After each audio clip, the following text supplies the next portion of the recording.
Joining me today is the man's man. He's a Justin Bieber fan. He wants to go to Japan. He's been working on his tan. He's been to Spokane. He likes cheese in a can. He likes Jackie Chan. His car is a green sedan. He rocks out to Duran Duran. He's the real Rocket Man, Erik Kuna. Erik. We had to do it. Today's topic on the grid. Grid is brought to you by Platypod, the tripod alternative that is changing the world. Everybody has a Platypod. You should too. Go to platypod.com. Hey, folks, I am Fredrick Van Johnson.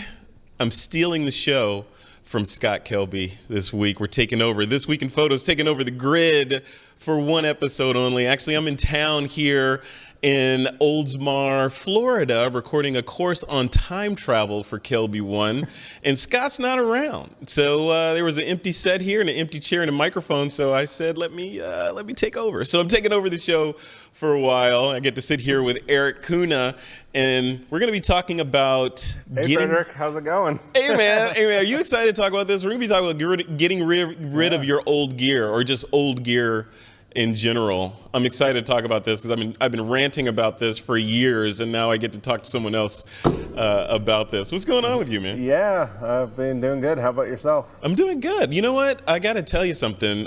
Florida, I don't know if you've heard, Erik, it's humid down. Humid down here. It is humid. So I was looking at some future casting. You know, this weekend, Yeah. I think you won't be around, luckily, Yeah. for this. But this weekend, we're going to hit 115 on our heat index.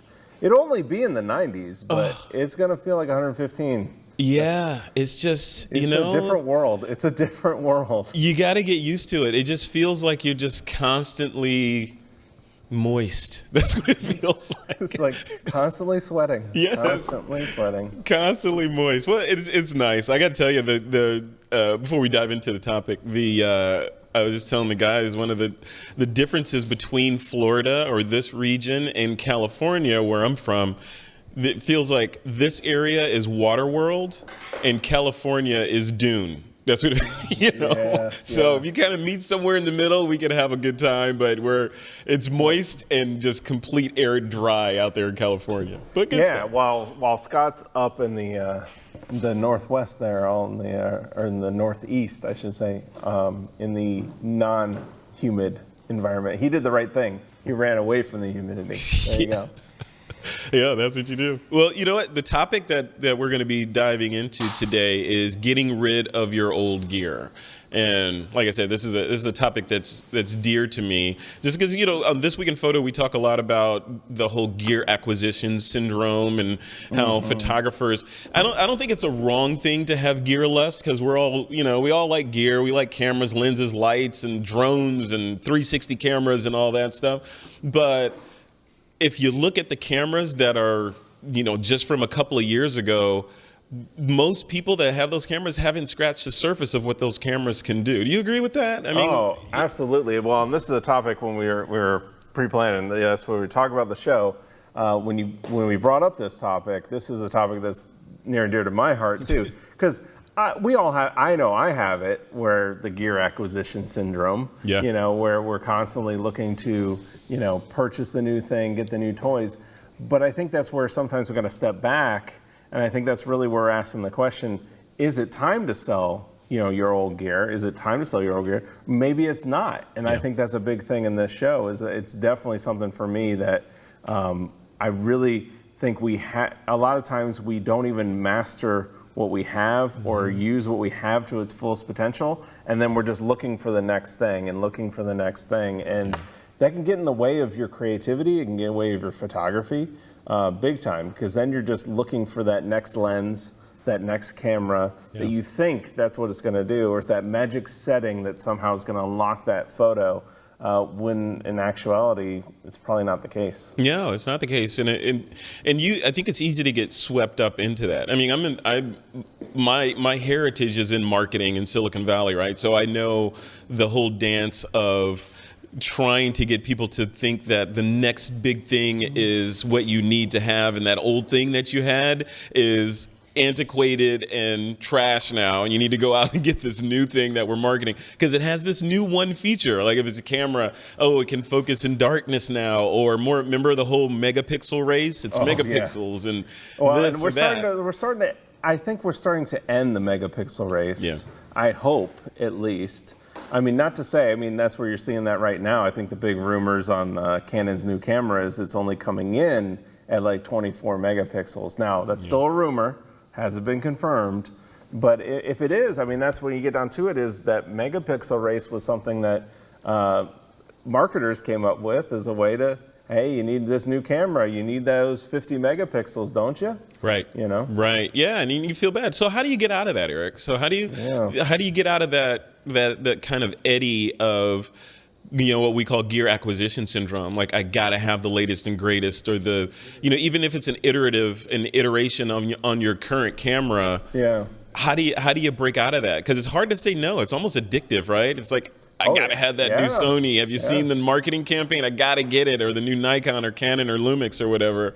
You gotta get it. How do you say no? Well, you know, I've thought about this, you know, because I have the disease, but. What I have noticed in at least the last 4 years of my photography is I've really stepped back from that and said, okay, the big thing for me is figuring out, is my gear the limitation?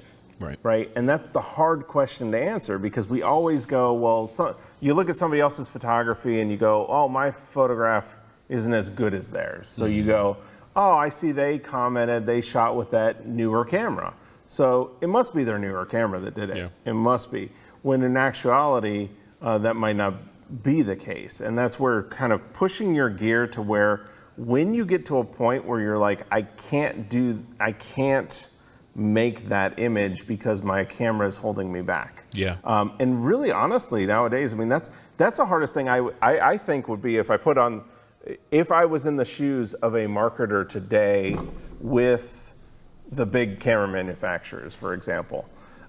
It is a hard thing, because really, honestly, what they're trying to sell us a lot of times are things that really don't affect our photography that much. Right. It might make it a little easier, it might make it have a little bit more resolution, but at the end of the day, it's not gonna make your image great. Yeah. And I think that's where, that's a hard thing, and it's also a hard thing to hear when you're a person who has gear acquisition syndrome, because you think, well, I'm acquiring this new gear and my photography is getting better because I'm acquiring this new gear. A lot of times your photography is getting better just because you're taking more photos. Yeah. It's like anything in life. You practice more, you play more, you get better. So, you know, that's where at the end of the day, like, your camera really isn't the driving factor. Your lens isn't the driving factor of your photography.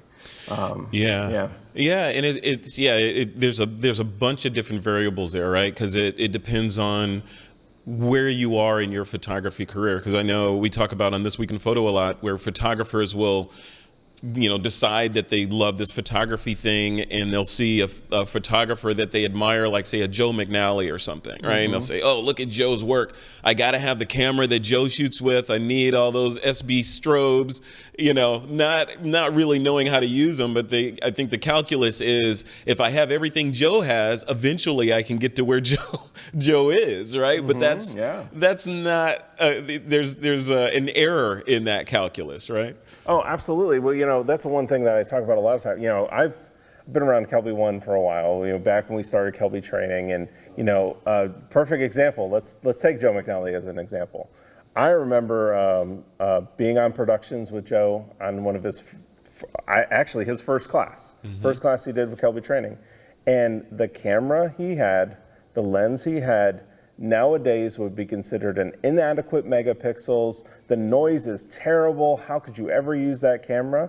Yet if you saw Joe's image and didn't know when he shot it or what he shot it with, you would be totally fine with it. And I think that's like the key here that I hope that people take away from the whole show, is that key, right? Yeah. That you really have to, like, the photography is what's going to speak for it, not the gear. So, I mean, that's when, because I can remember, I mean, Joe shooting with a, you know, I think at the time it was like a 7 or 8 megapixel camera, and it's the one that's like $6,000 top of the line. I think it was like a D2 or something like that, maybe. Yep.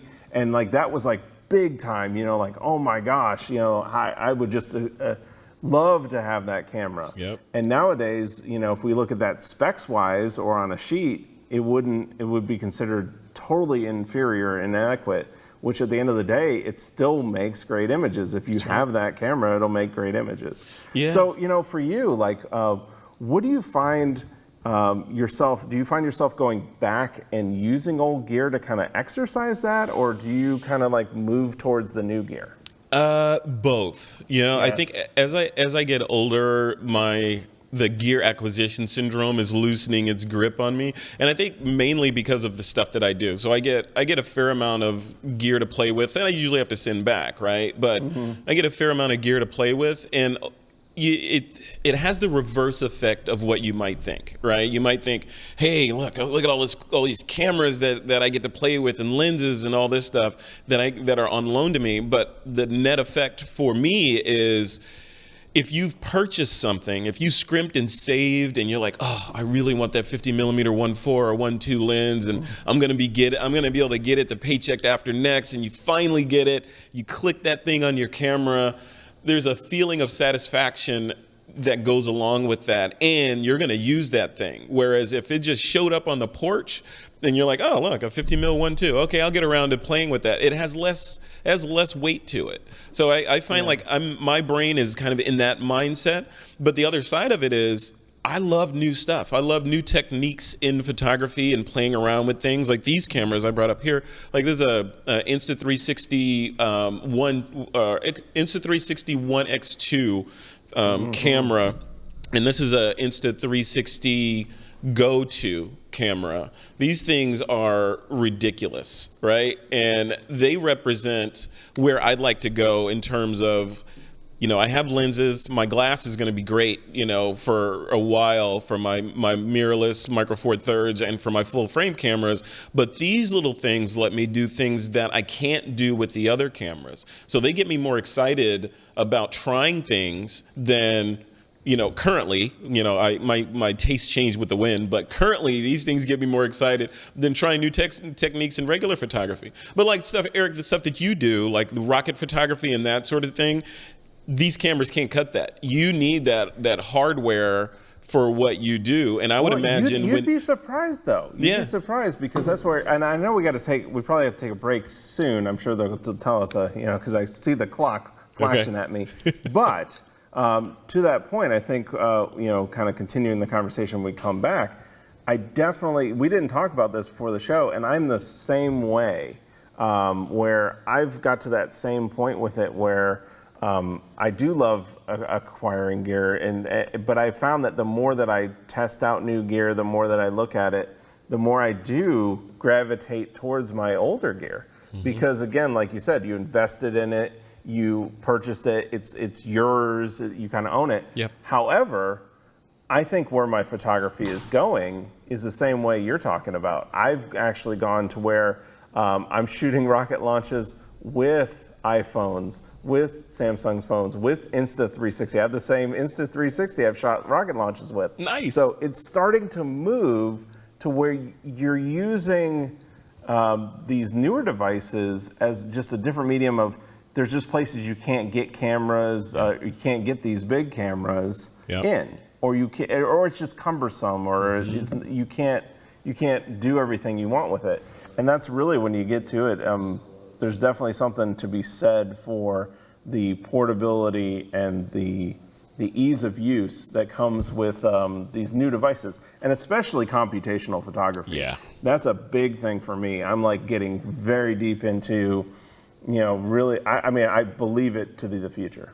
Yeah, let's definitely talk about that. I think we do have to take a break, I think. Yeah, we got to take a break. So we'll take a quick break, and let's continue this discussion after that, because there's a couple things I want to chat about with regard to that computational photography, and also what people can do with the money that they would save not upgrading to the next camera. Ooh, that's going to be a good one. Yeah, what should you be doing with that cash that would have been going to that next camera? And we'll also take some comments after the break. All right, so we'll dip out and come back.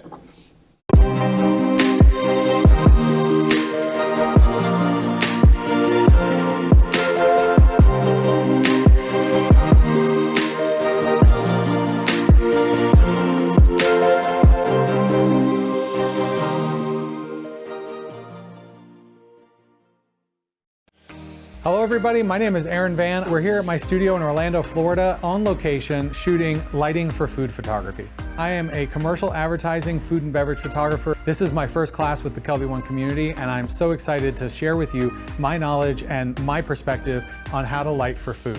I'm gonna get into the nitty-gritty details. We're gonna get into some technical stuff, but at the end of the day, what we're really looking for is I wanna give you the tools to have a base of knowledge of understanding of how to light food.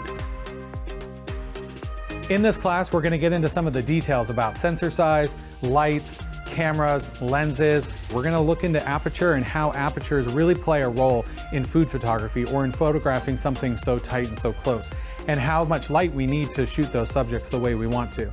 Not only will you have a general knowledge base to be able to light any scene in a tabletop environment, but I want you to have all the pieces and parts and tools that you need to be able to put together your own recipe for your style. I want you to take this lighting and this information and create your look and feel and figure out how you want to light your subject. Come join me for my first class on lighting for food photography on kelby1.com.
This segment of The Grid is brought to you by B&H Photo, the professional source since 1973.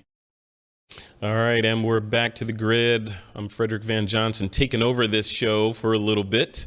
Erik Kuna and I are here talking about gear acquisition syndrome and all the things that go along with that. Before we continue that discussion, though, Erik, there's some giveaways that we need to take care of. Yeah, we got definitely a bunch of giveaways today. And to enter the giveaways, all you got to do is leave us a comment.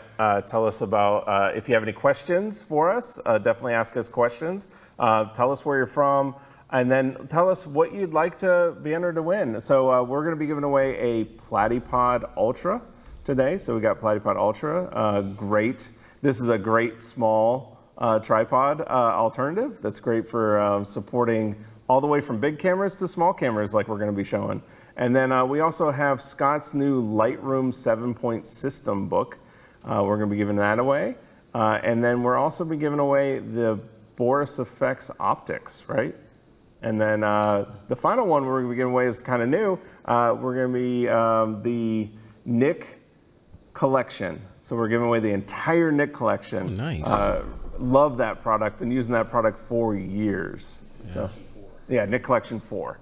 So been using that product for years. Great. So if you, like I said, if you want to get entered to the contest, just leave us a comment where you're watching us, Facebook, YouTube. If you're watching us on Kelby One, just leave us a comment and tell us what you'd like to win. And then if you have any questions, like I said, any comments, leave them in the comments. Lovely. Yep. All right, Erik, I got a question for you. So, you know, all this money that people are going to save by, say, maybe skipping up upgrade cycle, a couple $1,000s they'll have extra in the bank account.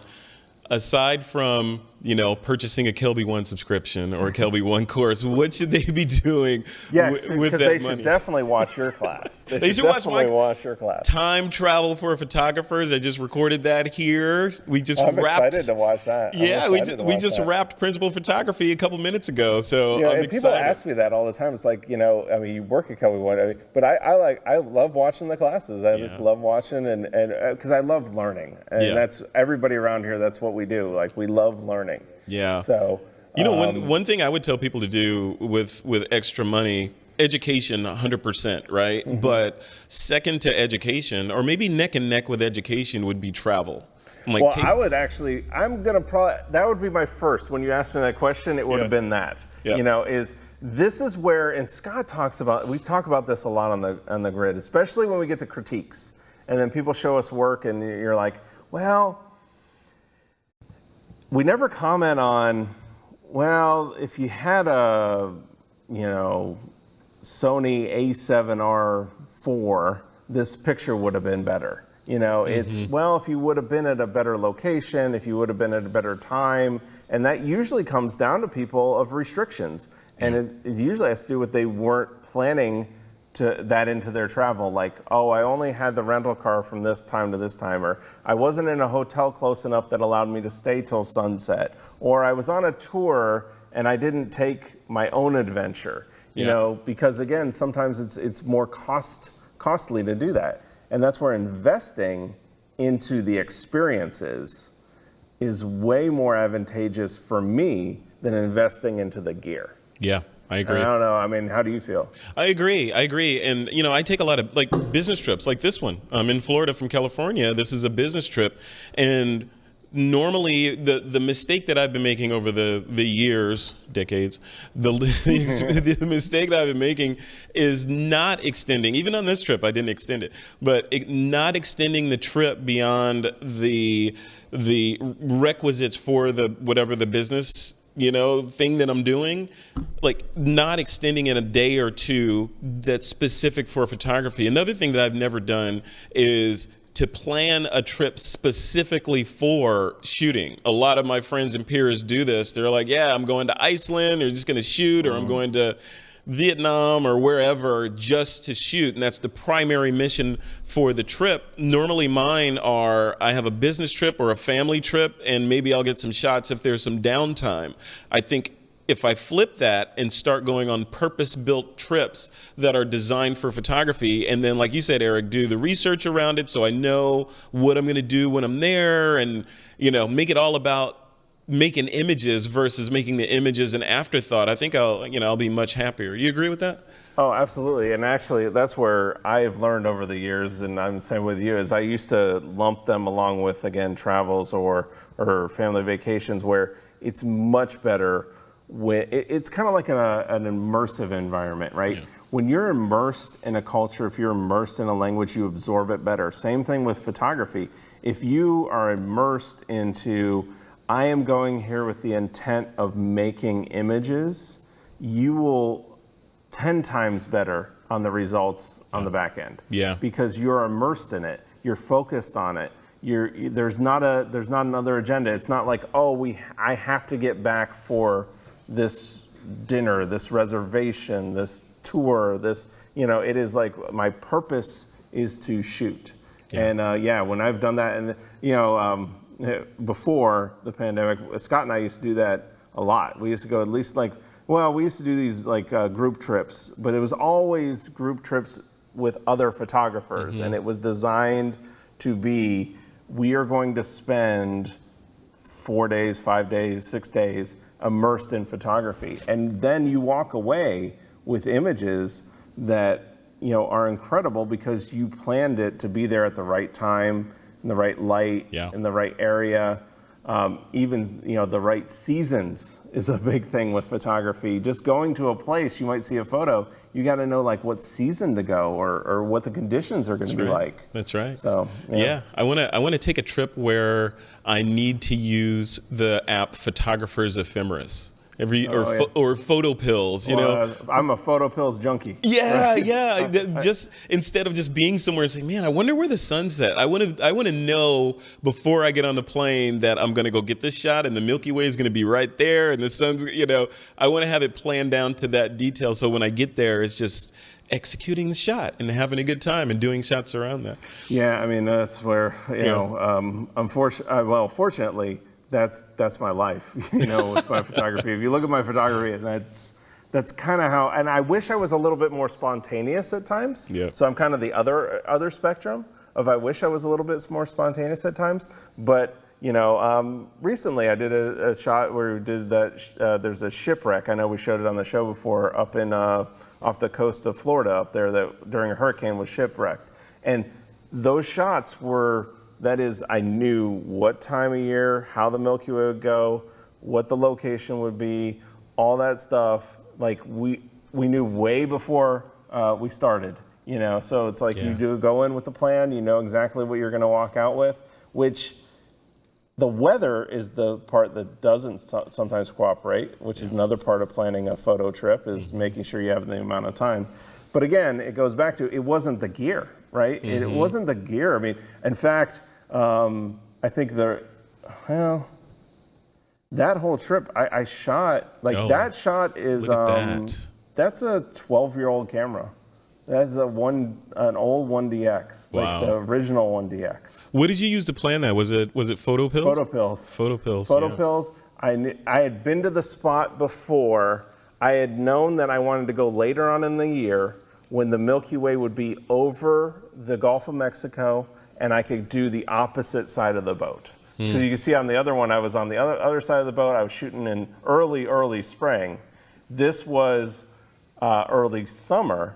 And I knew I wanted to go at that time because one, with Florida, once we get to late summer, forget seeing the Milky Way because of the clouds and the humidity and all that stuff. Yeah. But that's where you plan that out. And you know walking into it, as long as the clouds are clear, I'm going to be good to go. You're setting yourself up. And again, it wasn't the gear. I mean, it was like that's a 10-year or more than 10-year-old 1DX.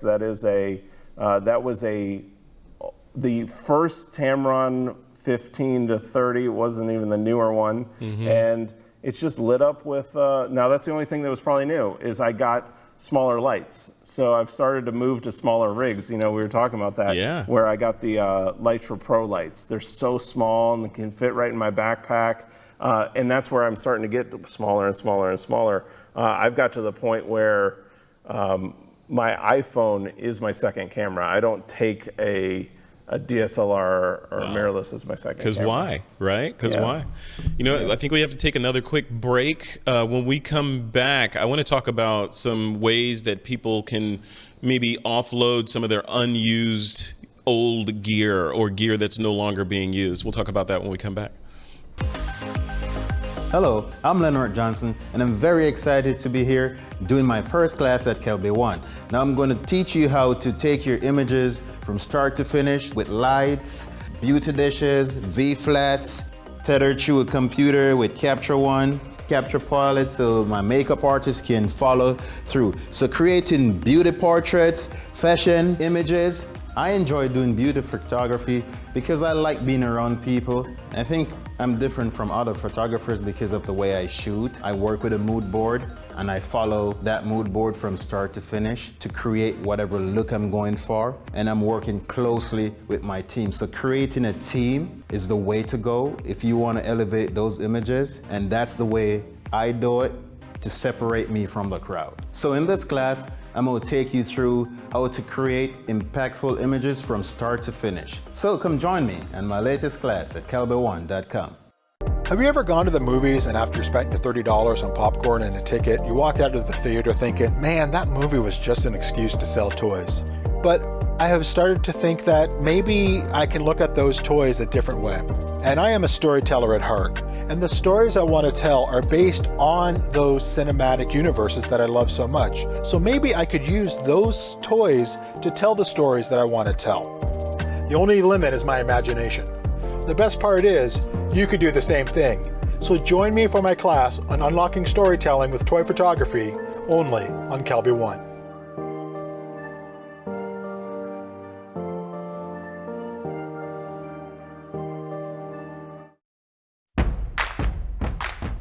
For over 20 years, leading software developer Boris FX has made its mark on the film and television industry. Now, our Academy and Emmy Award-winning visual effects tools are available for photographers. Welcome to Optics. Optics is a collection of 160 filters for Photoshop and Lightroom. Simply apply the effect and launch the interface. Optics features thousands of customizable and creative presets for photo editing and effects layering. The top tools include lens flares for cinematic looks, realistic night skies with star fields and moon generator, add lighting with on-screen interactive control. The Easy Mask tool creates masks with just a few clicks. Optics is available now as a plugin for Photoshop and Lightroom. It includes the standalone application for macOS and Windows. Get Optics now for 25% off. Visit borisfx.com, add Optics to your cart, and apply coupon code KELBY25. This segment of The Grid is brought to you by Canon. Hey folks, welcome back to The Grid. I am your takeover host, Fredrick Van Johnson from This Week in Photo. Scott Kelby's away, so I'm keeping his seat warm for a little bit. Scott's away, Fredrick will play. The Fredrick will play. Hey, I see some folks in the chat. I want to say hello. We've got a bunch of people in here. We've got Lisa V from Atlanta, JC Sewell's in there, Linworth Johnson. You got to love the Johnsons. Kelly One instructor, yeah. Yes, yeah, I love the Johnsons. Chicky Nando. Look at that. Chicky Nando's in there. Pee Wee, a.k.a. Pauline, is in the chat. Stephen Goetz. Lots of people. Kelly One instructor there. Zootographer, yeah. I love this. This is really kind of, I'm going to have to come back and do this all the time. Sorry, Scott. You can take another vacation. I'm going to have to come back and sit. Awesome. Sit in this seat. But when we were on the break, Eric and I were talking about just the idea that cameras are, the size of the camera used to be a factor. It used to be like, oh, you must be a professional photographer because you have this giant camera with a big, giant white lens on there. You must be serious because you've invested in it, I guess is the implication. But Eric, that's not the case so much anymore. You can get professional level results with gear that doesn't look like Thor's hammer, right? Yeah, I mean, well, in my opinion, yes. Yeah. I think there's still photographers out there today that would not agree with that. But in my opinion, yes. I think we've got past that. Just like the megapixel race we were talking about earlier, where everybody thought, well, I just need more megapixels, more megapixels, more megapixels. I think we got to the point where we were like, oh, again, bigger lenses, bigger camera bodies, those were the things. And now we've seen that it really doesn't matter. Again, that's where you get down to it. It's more about like, what are you trying to achieve? I mean, there might be a limitation. I still do think there are limitations, for example, with the small sensors that phones have, the phones have. There are limitations, but those limitations are very few and far between anymore. They used to be glaring, up until about the iPhone 6, it was like, it was a camera. It was okay. It was a point and shoot. But then as it started to evolve, it got to the point where now we're running multiple lenses, multiple focal lengths.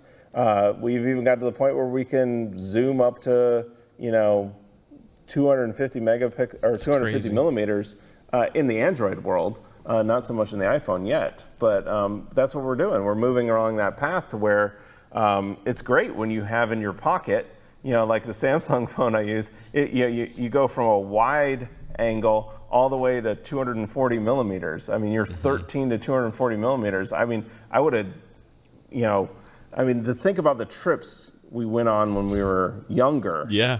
And to have that in your pocket, that would have been just crazy. That's science fiction. Today. That's what we have today. Imagine a year from now. Yeah, or a decade from now. Yeah. The other side of that coin, I think, is, cameras are getting more capable and smaller and coming in different form factors. And like you said, Eric, you can get all these unique shots with these tiny cameras, put them in unique positions and all that.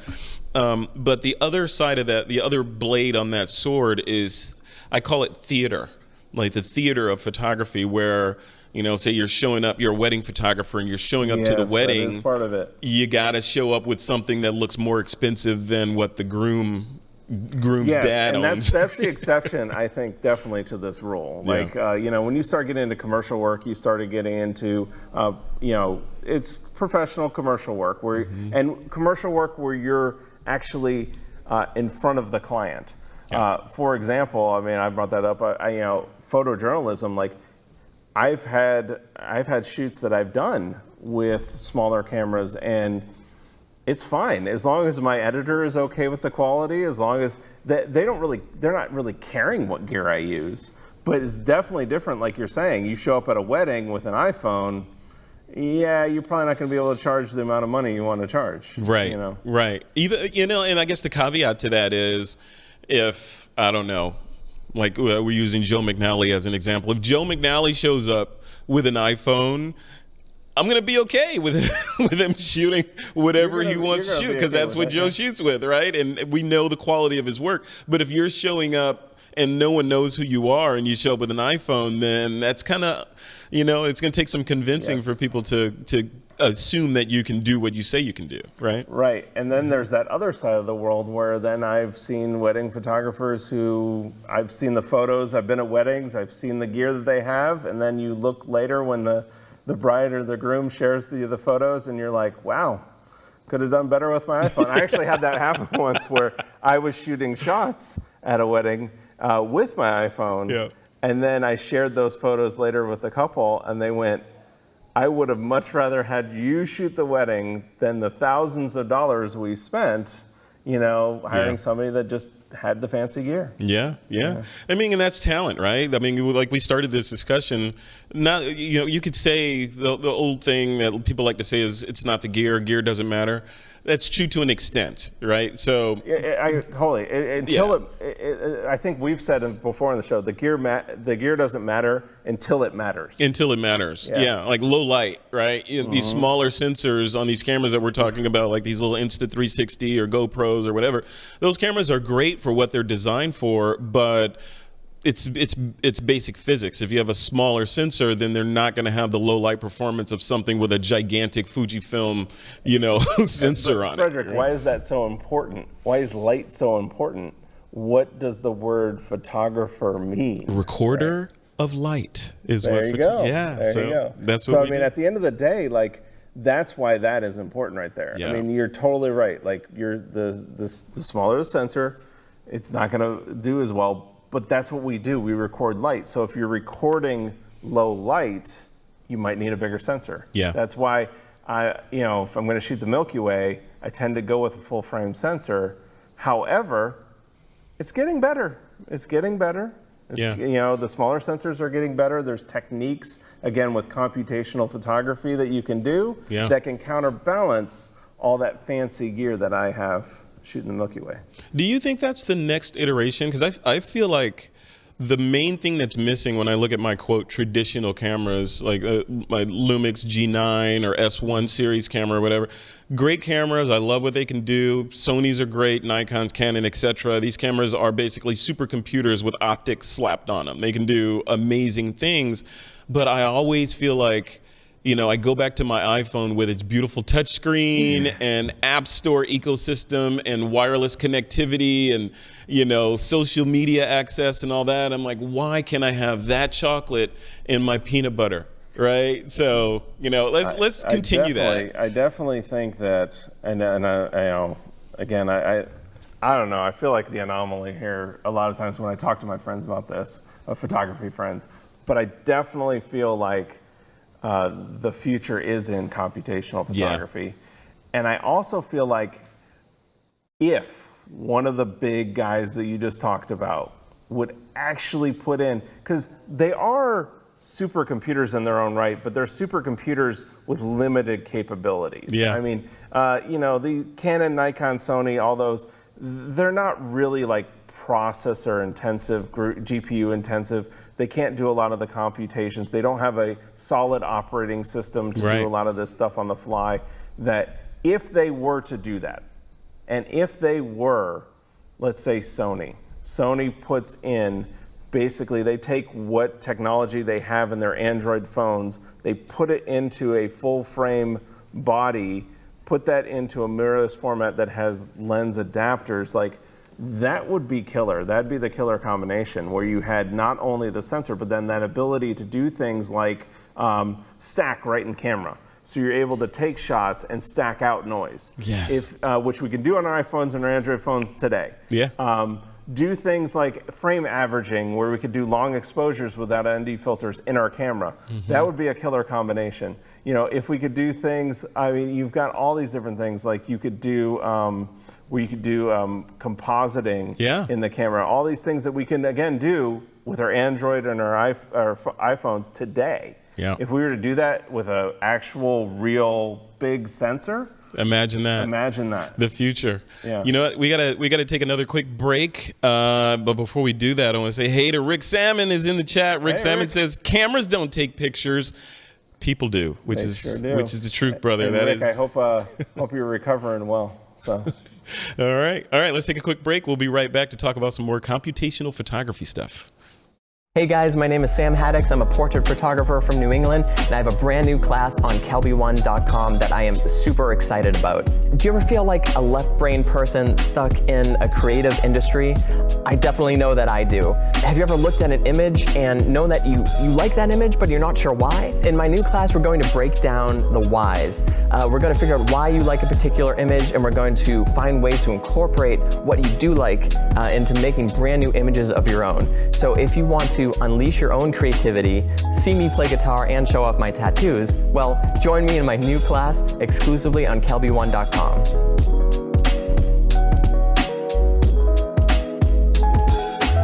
Would you believe us if we told you that you could fit studio lighting in your pocket? Well, Lytra has made it possible.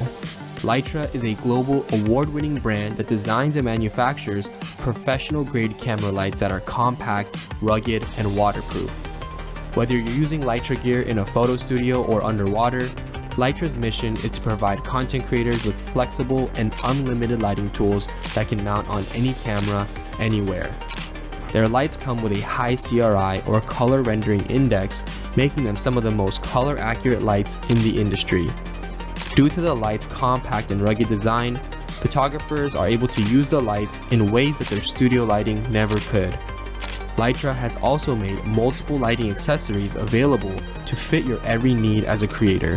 Whether you're shooting portraits, nailing a product shot, or even flying your drone, they have got you covered. Lytra enables photographers and filmmakers to focus on their craft and create something beautiful. What will you create?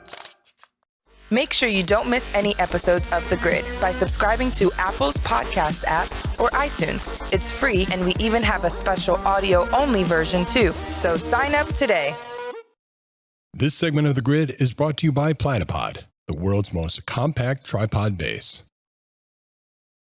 Hey folks, welcome back to another episode of The Grid. I am your temporary host, Fredrick Van Johnson, here chatting with Erik Kuna about all things gear. Erik, before we took the break, we were talking a little bit about computational photography. I honestly think, and I'm curious to hear what your opinion on this is, that computational photography and connectivity, like App Store connectivity, that kind of ecosystem is what's missing from a lot of the cameras today. I think cameras of the future will have, I can download an Erik Kuna app that will help me do rocket photography or something, right? Let's hope that is the future, because I think that is the future. And on the other hand, I just think that maybe what's going to happen is our cell phones will get so good that they just make these things obsolete, that they just make the mirrorless cameras obsolete. Yeah. I don't know, but I know that, and again, at the end of the day, though, I think when we bring it back around,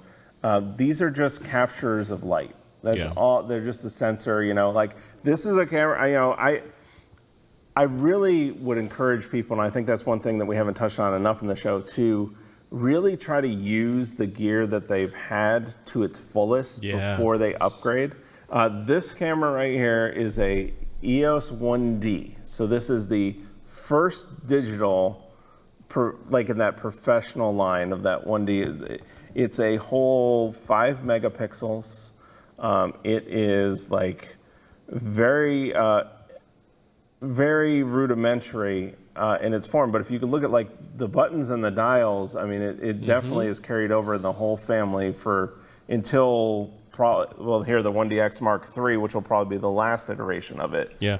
But if you look at the capabilities of this camera, it's not much different than what the capabilities of a current DSLR camera are. They still capture light onto a sensor in a RAW format, produce a file size. The reason I use this camera a lot with rocket photography is this is a camera that the mechanical shutter speed will go higher than anything that's mechanical nowadays. This will go to 16,000 on the shutter speed, 1/16,000th of a second on the shutter speed, which I just need because of rocket photography. Yeah. But what's interesting about that one is that 20-year-old camera has become my editor's favorite image. Like every time I shoot an image from this one, I never tell him, you know, when I'm submitting images, like what's from, but he always loves the images from the 20-year-old camera. Yeah. But the other thing I'd encourage people is like, you know, using your camera to the fullest again, maybe to try different techniques. I've taken this is an old 70D I've had for about 10 years, and converted it to an astrophotography camera. So converted it to a full spectrum astrophotography camera for a couple $100. Then I can use this camera to capture images that I couldn't capture before. Yeah. So that's a good point. And that's where, you know, doing that with a brand new $6,000 camera or a brand new $2,000 camera would be hard. Where spending $200 on something you've already purchased, already gone through the useful life, and then you're just looking for a new technique. Yeah. Definitely something to kind of like, you know, up your game, maybe do something different. I agree. But on the same respect, like, I mean, I know you probably haven't even shown it, but like you have that, the new Insta360, the little one. Yeah. Like, tell people about that, because like that, I love that. Man, I got this thing a couple of weeks ago. I've taken it to Vegas. I brought it here. This is the Insta360 Go 2, and it's kind of amazing, right? And it takes you on this journey of, wow, okay, let me re-examine what's possible with photography, because it gives you essentially what it is, without making this a whole Insta360 commercial, but it's this little shell like this, which kind of looks like an AirPods Pro case. And the case of it on the outside has a 1/4-20 slot here, so it's a tripod. You can put a tripod in there so you can stabilize it. It's got a USB-C slot so you can plug it in and charge it or offload the images and video off of it. The case itself has 2 little feet on the back of it so that it could become a little tripod like that. So it's like the ideal like TikToker or Instagram type camera. But Eric, the coolest thing I've found about this is that it comes out of its little case. I call it its coffin, right? So it comes out of its little coffin like a little Dracula. It'll come out of its little coffin, and this little guy is waterproof at 30 feet down underwater, and it's magnetic, so you can stick it on stuff like this. If that's you can stick it on anything metal and basically go to town. And then I was thinking, when I first saw this, I was like, okay, that's cool, but if I got to get it vertical and it's sticking it on anything, sounds like a good idea in practice, but that's going to be a lot of post-production work to level my horizon. This thing has this horizon leveling tech in it, so no matter what orientation the camera is in, your horizon is always level and stabilized. So it's really cool. I'm nerding out about this thing. I feel like it will always have a place in my camera bag. And then what's cool is they're designed to immediately link to your smartphone. Yeah. So you can take the footage right off, do all your editing manipulation with it right there, and not even have to go back to a computer. Yeah. One thing you were talking about before with, kind of converting cameras, that's a perfect, use for cameras that are kind of sitting in a drawer or in a camera bag or in a closet or something. Maybe convert them and give them a new life, like maybe infrared photography or something. So this one is, I converted as full spectrum, which allows me to not only do full spectrum astrophotography, which I do a lot of, but then I can put a filter on it and just filter out to infrared. So I can do all the different infrared.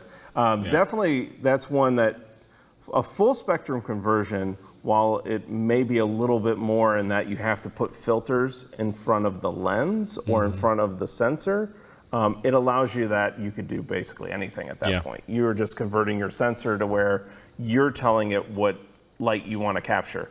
again, photography, capturing light, that's what we do. Yeah, So that's what we do. That's all we're doing is just filtering out the light. Captures of light. Well, before we get to the giveaways and wrap up the show, some places where people can, say, offload their old gear might be what, B&H or Autorama or MPB.com is a new guy on the block. Yeah, MPB.com has actually been the one that I've used most recently. Yeah. They tend to give me like the best price. They just tend to get and versus eBay. I used to do eBay years ago, but there's just so much scams on eBay. So many people trying to like nickel and dime you because of the quality or something like that. Like I'm honest with them on here's my gear, here's what condition I'm in, and I have never had them downgrade from the price that they gave me. Yeah, it's a fantastic service. I sold a bunch of gear through them as a just kind of a test a couple of weeks ago, and like you said, I was pleasantly surprised at the price that they offered me for this stuff. You know, so much so that I was like, okay, let me look around. What else?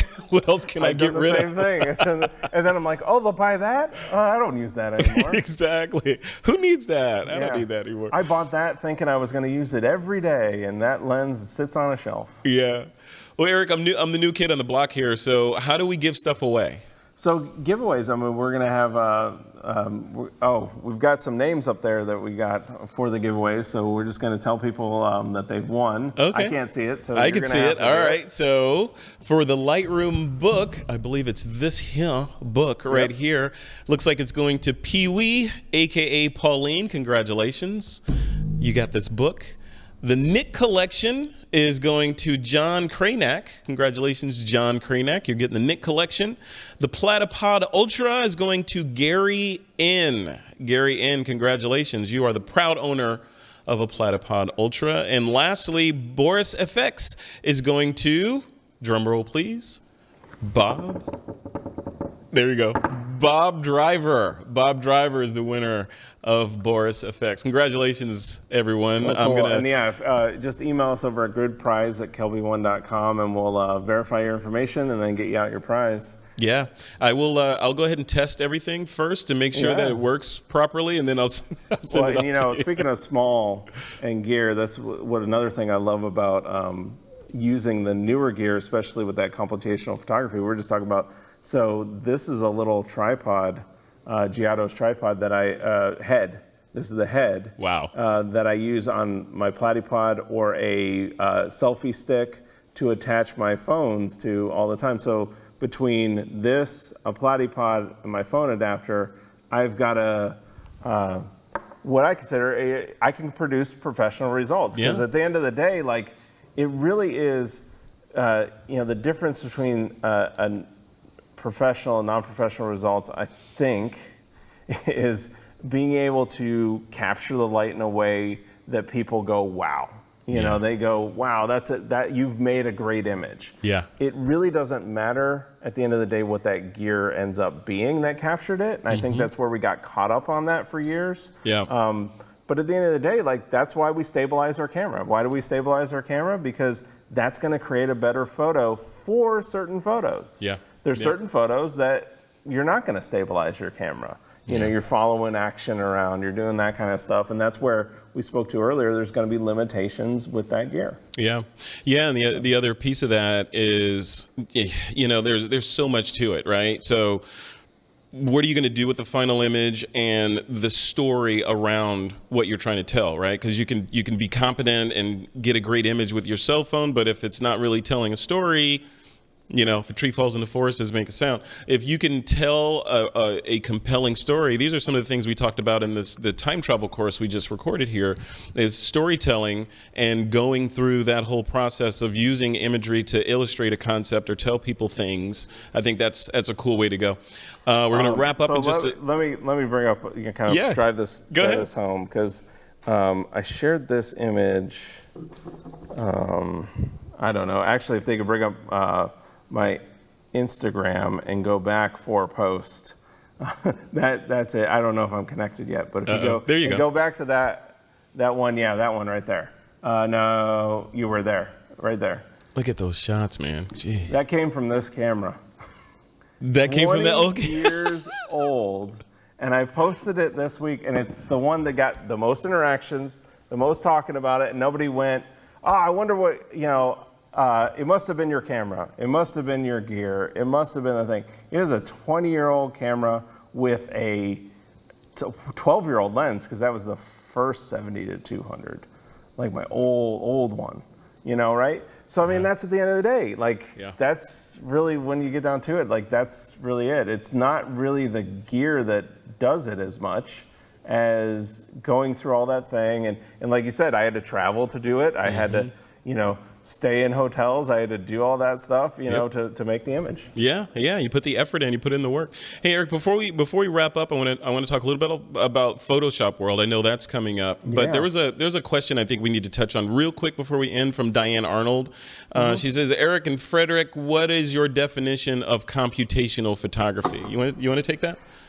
Sure. Yeah. I'll start.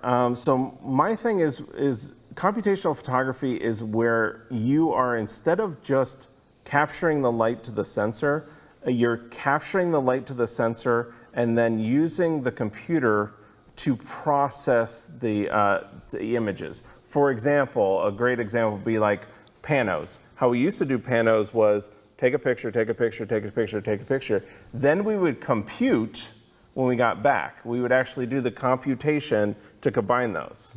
Difference, start up your Android phone, start up your iPhone, hit panos. It's gonna capture frames of the image.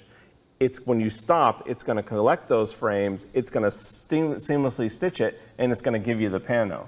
That's computational photography. Another one would be stacking for noise. Again, with your Android phone, your iPhone, you take a picture, and you're wanting to stack out the noise. The difference is the app will take hundreds of shots within that period of time, stack them together, average out the noise, so I didn't have to compute in Photoshop. Because you could do the same thing in Photoshop. You can do what I would consider computational photography. The #1 app for it is Photoshop. I mean, in fact, if you go to Photoshop, there's a bunch of mathematics. If you go to like statistics, for example, that mathematics is what drives a lot of computational photography. It is just doing computing math. It's doing math on your photos. It's taking multiple photos to stack out nice. It's taking multiple photos to stitch. It's doing that kind of stuff. So that's my definition. I agree. Yeah, and offloading that off of your back onto the processor, and that goes for things like portrait mode on your phone and anything that happens kind of automatically in the camera to make your life easier and kind of make you a better photographer in some ways, or better able to tell the story. Pushing that onto the processor versus onto you, I think that's a lot of that is what's missing in a lot of the mirrorless and DSLR cameras today, is being able to do that sort of processing. And maybe that'll change with these M1 processors that Apple's coming out with that are tiny, and they go in, they're going to be in phones and all that. Maybe we'll see those leak over into whatever the next iteration of these cameras are, and we may start seeing some computational photography features. So we have actually started to see a little bit of it in that focus stacking, for example, would be one that we started to see. So we started to see glimpses of this in, or HDR is another one. HDR is a perfect computational photography. A lot of cameras now have HDR built into it. What it's doing is it's taking the multiple shots, using the processor inside the cameras to combine those multiple shots to give you that end HDR image. So I mean, that's really, that is computational photography. But that's what, when you really think about it, like when we were just talking there, I actually thought of back in the day with NASA, and I always go to rockets, sorry, it happens.